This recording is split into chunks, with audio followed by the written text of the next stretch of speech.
I shouldn't be sharing this with you, not just because it's dangerous, but because once you hear this, you'll never be the same again. At first, you'll tell yourself you're just learning to protect yourself, but then you'll see how easy these tricks are to use, and that's when the real game begins. But I must warn you, once you start manipulating, there's no going back.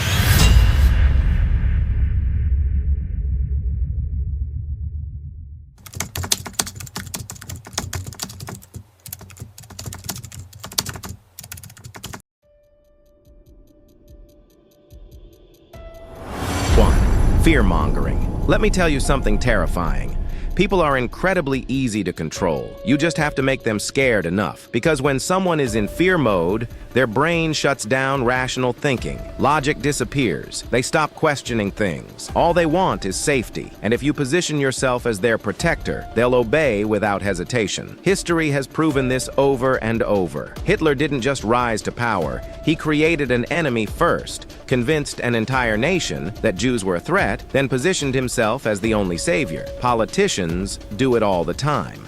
Manufacture a crisis, make people panic, then swoop in with solutions that no one would have accepted under normal circumstances. Even in everyday life, bosses keep employees obedient by making them fear getting fired. Toxic partners make you scared of losing them, so you never leave. It's all the same trick. Make them afraid, then make them dependent. So how do you use this? Simple. First, create a threat. It doesn't even have to be real, it just has to feel real. Exaggerate a risk, plant a worst-case scenario in their mind, make them imagine the consequences, then amplify it. Repeat it over and over, with emotion, with intensity, until it sinks in. Once they're drowning in fear, you step in, not as the villain, but as their protector, the only one who can keep them safe. And just like that, they're hooked. Want your partner to stay loyal? Don't ask. Make them afraid of what could happen if they don't. Say something like, "It's crazy how fast relationships fall apart. One moment, everything seems fine. Then someone gets bored, meets the wrong person, and boom, it's over. And the worst part? They never see it coming. Now, every time they're out with friends, every time they meet someone new, that fear will whisper in their mind. And who do they turn to for reassurance? You. Because once someone believes the danger is real, they'll cling to the only safety they have. And if that safety is you, they'll never let go.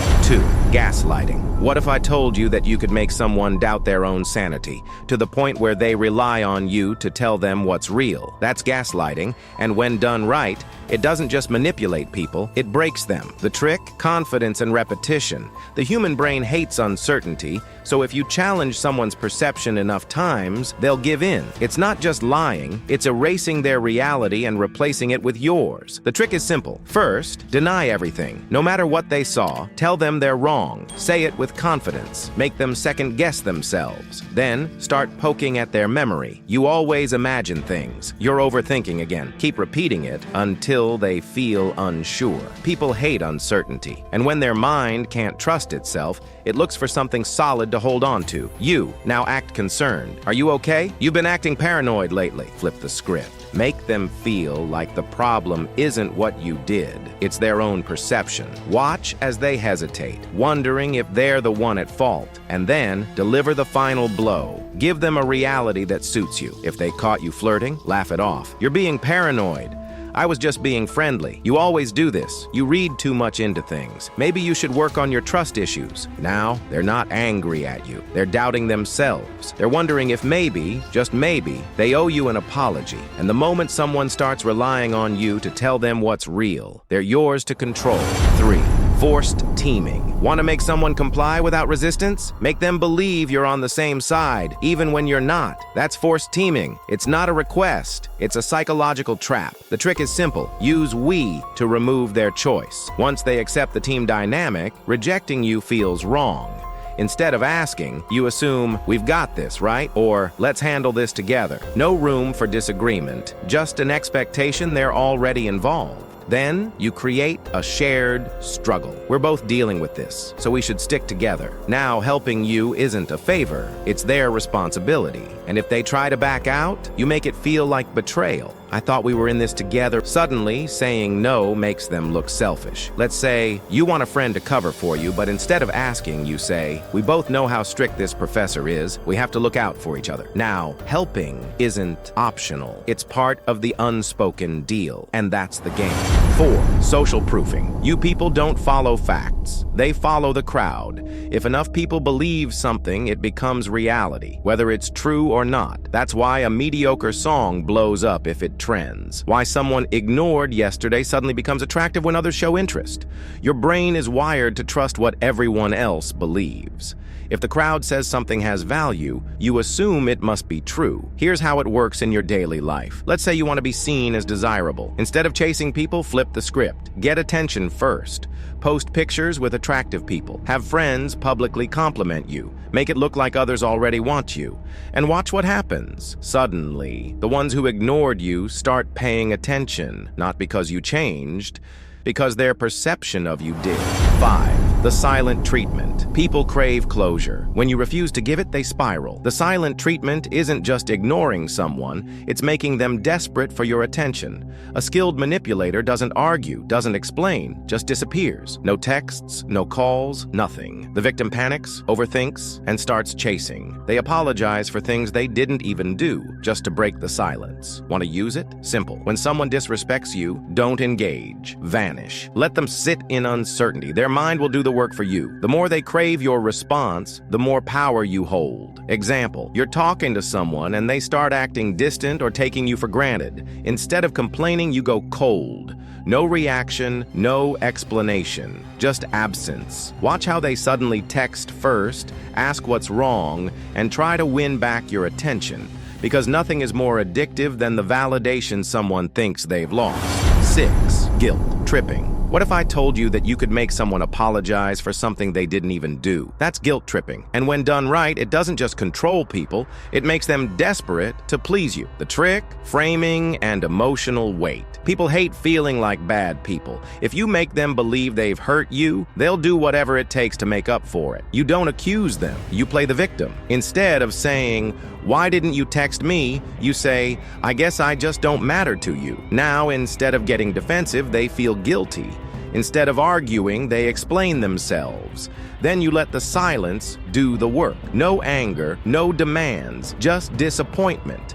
They'll overthink, feel terrible, and try to make it up to you. But here's the key. Don't forgive them too easily. Make them earn it. Make them prove they care. Example, your friend cancels on you last minute. Instead of getting mad, you sigh and say, "No, it's fine. I should have known you'd flake. I'll just go alone, like always." Now, instead of you being upset, they feel bad. They start second-guessing themselves. Maybe I was inconsiderate. Maybe I should apologize. Maybe I should make it up to them. And just like that, you've won. 7. Slightly wrong information. Want someone to spill their secrets without even realizing it? Trick their ego. Give them slightly wrong information and they'll correct you on instinct. Your friend is being secretive about their new job. Instead of asking, you say, "Congrats on the new job in Bangalore." And just like that, they snap back, "It's not in Bangalore, it's in Mumbai." Boom. They just gave you the truth without you even asking.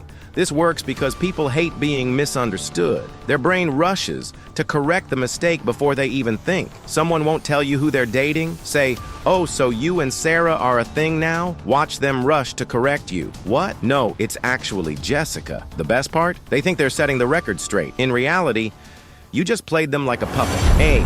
Restriction of choices. Want someone to obey without resistance? Don't command them. Make them choose. But here's the trick. Every option still benefits you.